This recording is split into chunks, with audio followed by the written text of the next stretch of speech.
thing here. Holy Spirit said that Neo said he just wanted to be a good man. Y'all act like y'all, I want to be a good man, good man, good man. Y'all know what I'm talking about. That's what Neo said he wanted to be. But God said, listen to this. He said he only wanted to be a good man, but I need him to be a good husband. I need him to be a good father. I need him to be a good leader. I need him to be a good person. I need him to have a good life. I need him to have a good wife. I need him to have all his goodness in his life. Not just being a good man.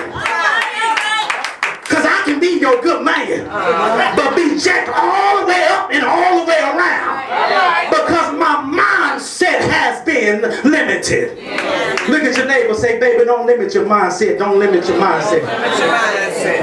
Holy Spirit began to mess with me. He said, you need to let these brothers know something. Brothers, can I talk to y'all for a moment?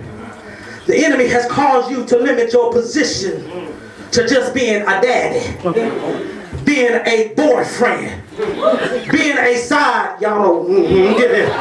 But your limitation has limited your full potential to being only that. The enemy has messed with you to cause you to think that's all that you were meant to be. But God said, that ain't what I made you to be. I created you to be the head and not the tail. When God created man, he created him to have dominion over everything. That means all things were given to man. But there was responsibility that came along with what God had gave them. But that's where the mess up is right there. The enemy said that you don't need to be responsible for the other stuff. All you got to do is go around and do what you do. Be a good husband. No, not even a husband. Be a good boyfriend. Be a good side. Yeah. And long as you doing what you do, everything. But God said it's time out. I need a good few man. A good man that will stand up and be what I call him to be.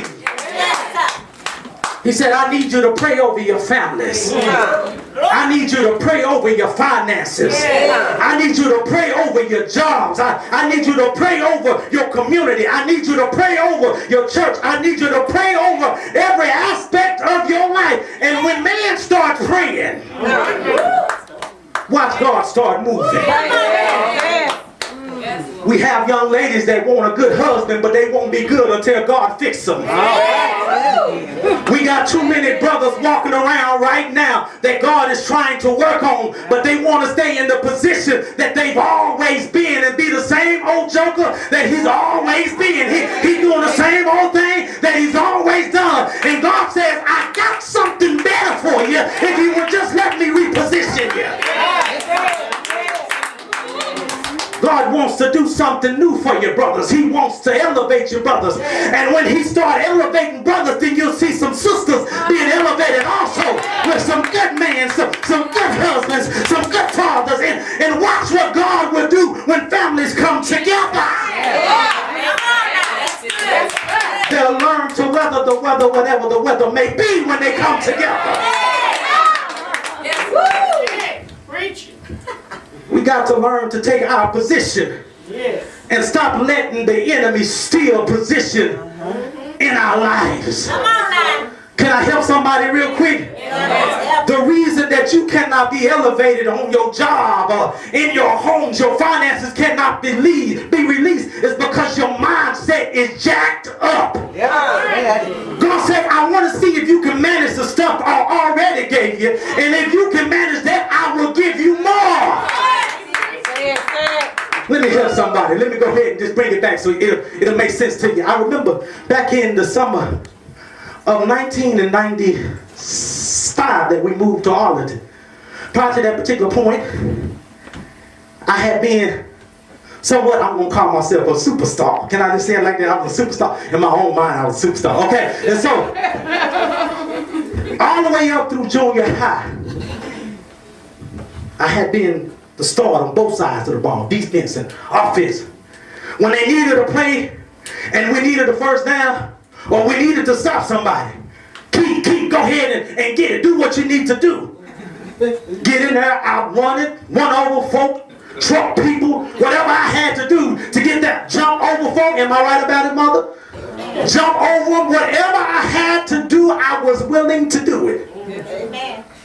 So summertime came, getting ready to go on my freshman year in high school. I said, I'm going to make the varsity team. I'm running, I'm getting swole up, lifting weights, one of the fastest, one of the strongest, the quickest. They took me and they put me with the varsity team, both first teams. I did well, we scrimmaging folk. I'm getting interceptions, I'm doing all kinds of stuff. I've got in my mind, I'm making a varsity team. I'm going to be on varsity. What?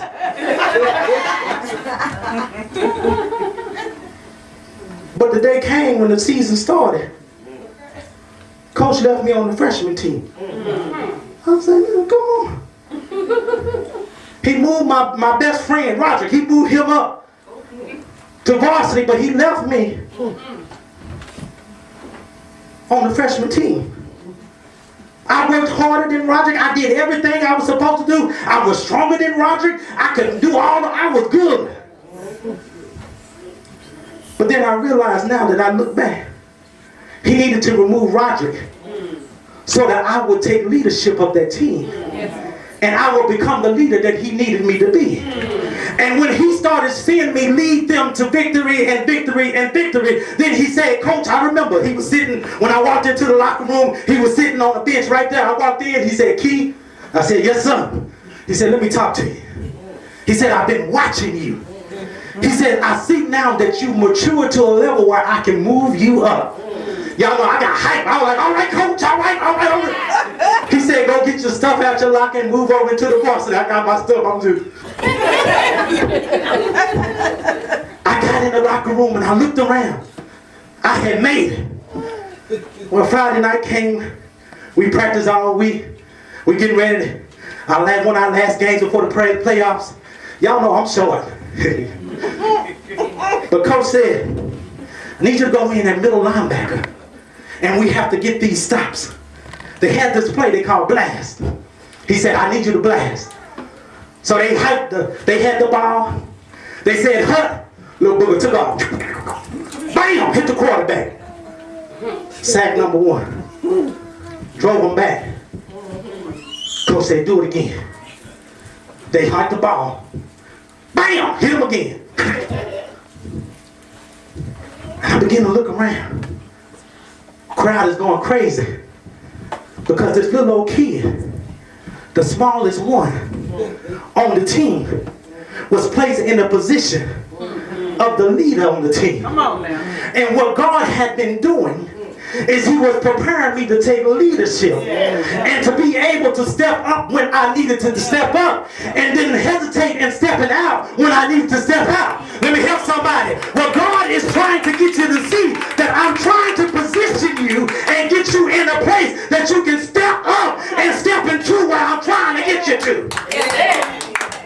Man. It's too many folk right now gonna ride the bench because you're scared to do what God has called you to do.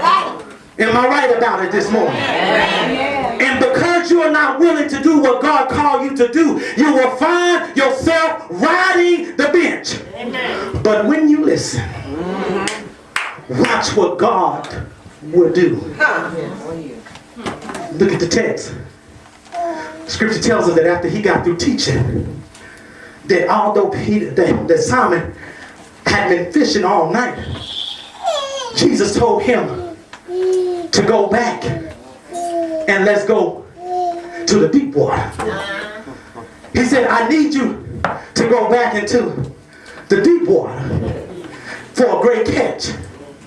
Holy Spirit messed with me right there, Sister Alexander, Lady Alexander, and said, we got too many people that want to stay on the shallow end when everything I have for you is on the deep end. See, there's only shallow stuff on the shallow end. There's shallow people doing shallow things on the shallow end. But God said, if you are expecting greater, you have to find yourself going deeper so that he can get you to what you need to have in your life. Look at your neighbor and say, you got to go to the deep end. You got to go to the deep end. Amen. I told y'all last week, you got to get to a place where you can't rely on yourself. You got to rely on God to get you through. And so in the deep end is where God put a variety of stuff for you in your life. And so in the deep end is where the multitude is. Because end, there wasn't much fish. But when you got to the deep end, that's where the fish were gathered. On the deep end. It's too many folk want to stay on the shallow end because the shallow end is safe. God said, I want to reposition you out of the shallow end to the deep end, and I need you to move. But some of us are not like Simon. We ain't going to say, well, Lord, at your word. No, we want to ask 101 questions. Well, Lord, do you think I'm going to be able to survive on that end? Well, it look kind of deep down there. Is the snakes in the water? What's going on? Can somebody come get me if I get drowned or something? Is anybody going to help me if it get too much for me? God said, trust me. And just come to the deep end. Because in the deep end is where he already is waiting for you to get to the deep end. We got too many folk that are not willing to transition from where they are to where God has taken you, is trying to take you to, because you see too much in fear. God said it's time for us to go to the deep end. And look what Simon did. Simon got on the boat, went to the deep end.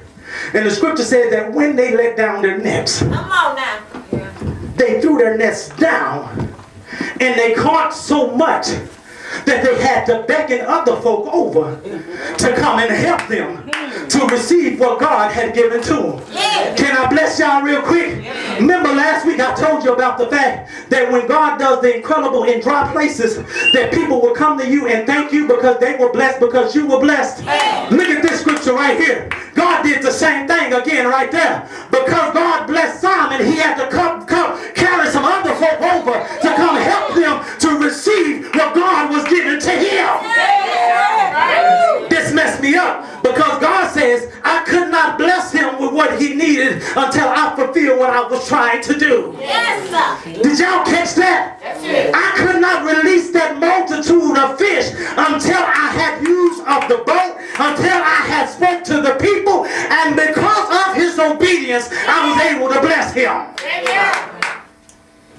Question I got for you: are you willing to be obedient in order to receive what God has for you?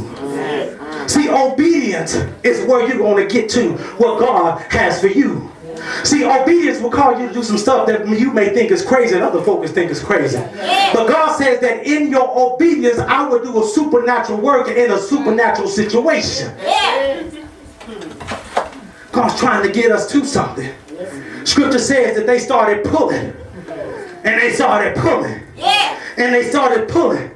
And the scripture said that they had so much on the boat that they felt like that they began to sink because they had taken on so much. What was in the boat was so much and so great that it caused them to begin to sink.